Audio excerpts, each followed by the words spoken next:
আপনার সব দোয়া কবুল, তবে কবুল হওয়ার 3টা সিস্টেম আছে। কয়টা? 3টা। চান্দুলার ভাইয়েরা মনে থাকবে? কয়টা? 3টা।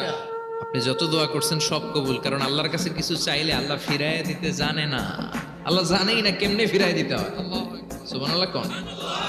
চাওয়া মাত্রই আল্লাহ বলে অ্যাকসেপ্টেড, যা কবুল, দিব দিব না এটা বলতে জানে না। চাওয়া মাত্রই বলে দিব। 3 সিস্টেম। নাম্বার 1, আপনি আল্লাহর কাছে দোয়া করলেন, চাইলেন, আল্লাহ বলে দিব, বলেই তিনি দিয়ে দেন আর আপনি খুশি হয়ে যান, পেয়ে গেলেন।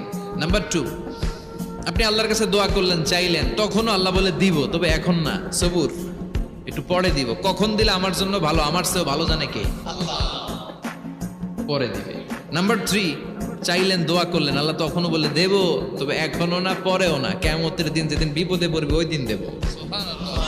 হায় হায়, দুনিয়া আসলে ক্ষণস্থায়ী দুনিয়া, তো প্রথমে আপনাকে বুঝতে হবে কে প্রিয়জন কে প্রয়োজন। কসম করে বলছি, যদি প্রয়োজন হয় আল হাকুমুত তাকাসুর, আপনি যত আয়োজন করেন প্রয়োজন মেটাতে পারবেন না। আর যদি প্রিয়জন হয়, আপনার যত কিছু আছে পুরো জীবনটা লিখে দিলেও ঋণ শোধ করতে পারবেন।